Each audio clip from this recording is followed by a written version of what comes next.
رسول اللہ صلی اللہ تعالی علیہ وآلہ وسلم کے دادا دادی نانا نانی کے نام: دادا جان حضرت عبد المطلب، دادی جان حضرت فاطمہ بنت عامر، نانا جان حضرت ویب بن عبد مناف، نانی جان حضرت بروہ بنت عبد العز۔ رسول اللہ صلی اللہ تعالی علیہ وسلم کی رضائی مائیں سیدہ آمنہ رضی اللہ تعالی عنہا، جو کہ حضور کی والدہ ماجدہ ہے، سب سے پہلے اپنے دودھ پلانے کا شرف حاصل کیا اور 7 دن تک دودھ پلایا۔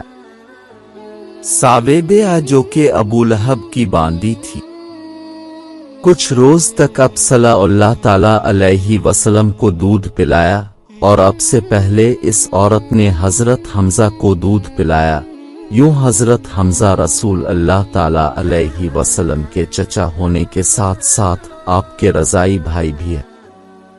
واضح رہی کہ السابیہ وہی عورت ہے جس کو ابو لہب نے رسول اللہ صلی اللہ تعالی علیہ وسلم کی ولادت کی خبر سنانے پر خوشی سے آزاد کر دیا تھا، اور اس خوشی کی وجہ سے ابو لہب کو عذاب میں تخفیف ملی، جیسا کہ صحیح بخاری میں اس کی تفصیل موجود ہے۔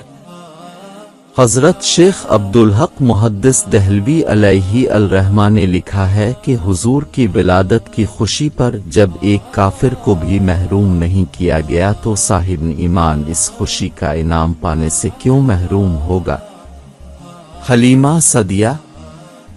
عرب میں دستور تھا کہ شرفان عرب اپنے شیرخوار بچوں کو ابتدا ہی سے دیہات میں بھیج دیتے تھے تاکہ وہ دیہات کی صاف و شفاف آب و ہوا میں اور شہر کی مخلوط تہذیب و زبان سے دور خالص عربی تہذیب میں نشو و نما پائیں اور پروان چڑھیں، تاکہ زبان ان کی فصیح ہو اور خالص عربی تمدن و خصوصات سے وہ آراستہ ہو۔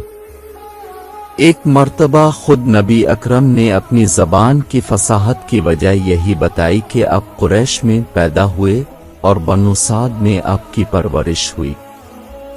شرفاء عرب میں جاری اسی دستور کے مطابق بنو سعد کی عورتیں شیرخوار بچوں کو مکہ آ کر تلاش کرتیں اور مخصوص اجرت و موزہ حاصل کرنے کی غرض سے انہیں لے کر جاتیں۔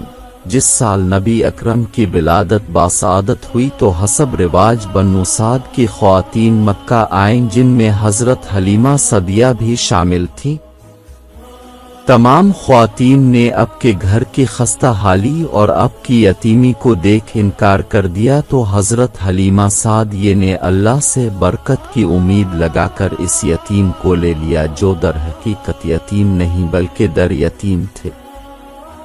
اس مولود کے مبارک ہونے کا احساس حضرت حلیمہ اور ان شوہر کو اسی وقت سے ہونا شروع ہو گیا جس وقت انہوں نے ان کو گود لیا۔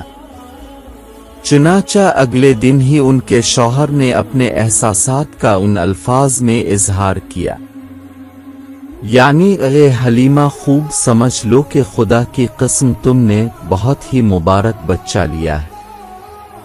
حضرت حلیمہ بنت ابو زویب قاف بے چھوٹی علام ہوازن کی شاخ بنو سعد سے تعلق رکھتی تھیں۔ ان کے شوہر حارث بن عبد العزی بھی اسی قبیلہ کے تھے۔